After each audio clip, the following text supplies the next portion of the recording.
Welcome to my channel. It's certainly no coincidence that you are here. I have been called to read the Bible, God's Word, and I'm currently reading the first book of the Bible called Genesis. I'm up to chapter 41 today. However, if you would like to read the previous chapters, then there are plenty of links in the description below that will take you to the previous chapters in Genesis. Otherwise, sit back and listen as I read through chapter 41.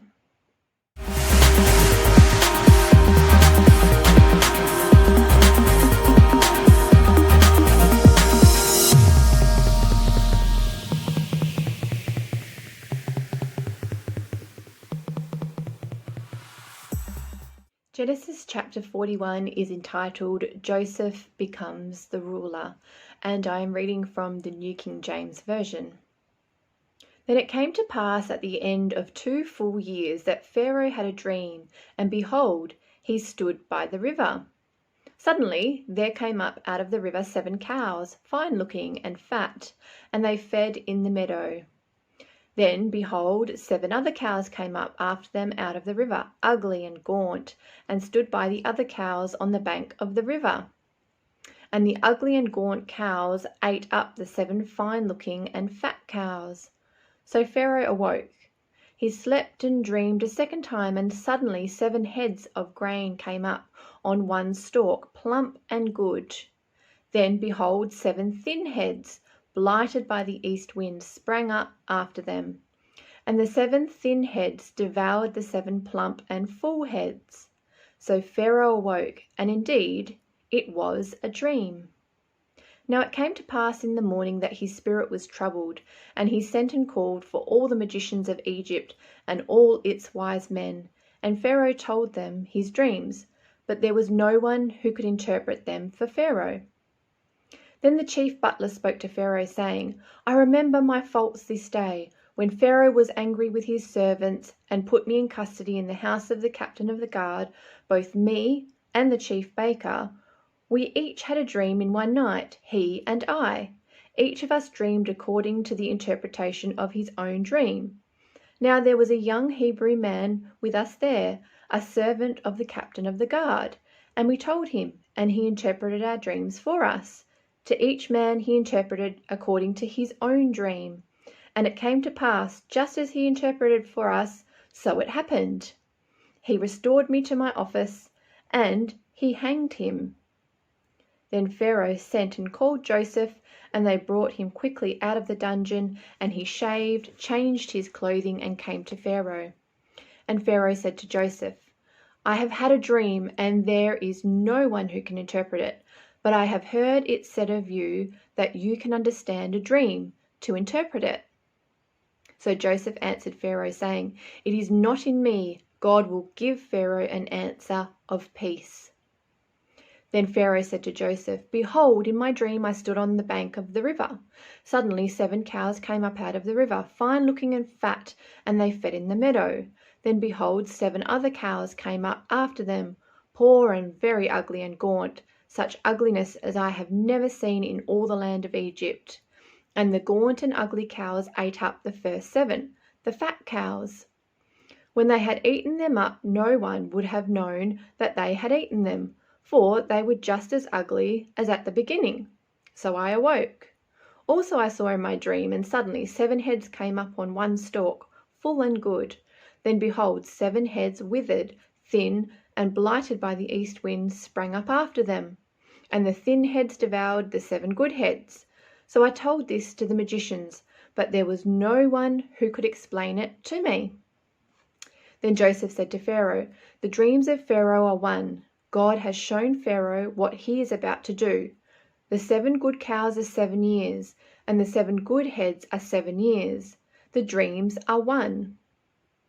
And the 7 thin and ugly cows which came up after them are 7 years, and the 7 empty heads blighted by the east wind are 7 years of famine. This is the thing which I have spoken to Pharaoh. God has shown Pharaoh what he is about to do. Indeed, 7 years of great plenty will come throughout all the land of Egypt, but after them 7 years of famine will arise, and all the plenty will be forgotten in the land of Egypt, and the famine will deplete the land. So the plenty will not be known in the land because of the famine following, for it will be very severe.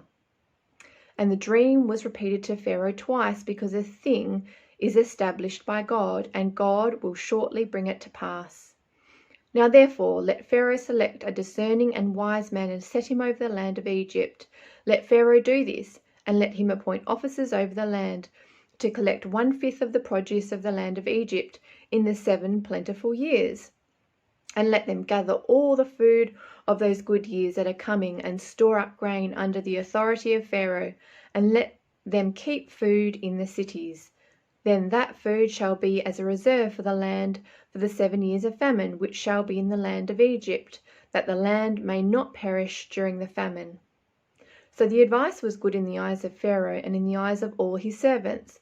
And Pharaoh said to his servants, "Can we find such a one as this, a man in whom is the Spirit of God?" Then Pharaoh said to Joseph, "Inasmuch as God has shown you all this, there is no one as discerning and wise as you. You shall be over my house, and all my people shall be ruled according to your word. Only in regard to the throne will I be greater than you." And Pharaoh said to Joseph, "See, I have set you over all the land of Egypt." Then Pharaoh took his signet ring off his hand and put it on Joseph's hand, and he clothed him in garments of fine linen and put a gold chain around his neck. And he had him ride in the second chariot which he had, and they cried out before him, "Bow the knee." So he set him over all the land of Egypt. Pharaoh also said to Joseph, "I am Pharaoh, and without your consent no man may lift his hand or foot in all the land of Egypt." And Pharaoh called Joseph's name Zaphnath-Paneah, and he gave him as a wife Asenath, the daughter of Potipharah, priest of On. So Joseph went out over all the land of Egypt. Joseph was 30 years old when he stood before Pharaoh, king of Egypt. And Joseph went out from the presence of Pharaoh and went throughout all the land of Egypt. Now in the 7 plentiful years the ground brought forth abundantly. So he gathered up all the food of the 7 years which were in the land of Egypt, and laid up the food in the cities. He laid up in every city the foods of the fields which surrounded them. Joseph gathered very much grain, as the sand of the sea, until he stopped counting, for it was immeasurable. And to Joseph were born 2 sons before the years of famine came, who Asenath, the daughter of Potipharah, priest of On, bore to him. Joseph called the name of the firstborn Manasseh, for God has made me forget all my toil and all my father's house. And the name of the second he called Ephraim, for God has caused me to be fruitful in the land of my affliction. Then the 7 years of plenty which were in the land of Egypt ended, and the 7 years of famine began to come, as Joseph had said. The famine was in all lands, but in all the land of Egypt there was bread. So when all the land of Egypt was famished, the people cried to Pharaoh for bread. Then Pharaoh said to all the Egyptians, "Go to Joseph, whatever he says to you, do." The famine was over all the face of the earth, and Joseph opened all the storehouses and sold to the Egyptians. And the famine became severe in the land of Egypt. So all countries came to Joseph in Egypt to buy grain, because the famine was severe in all lands.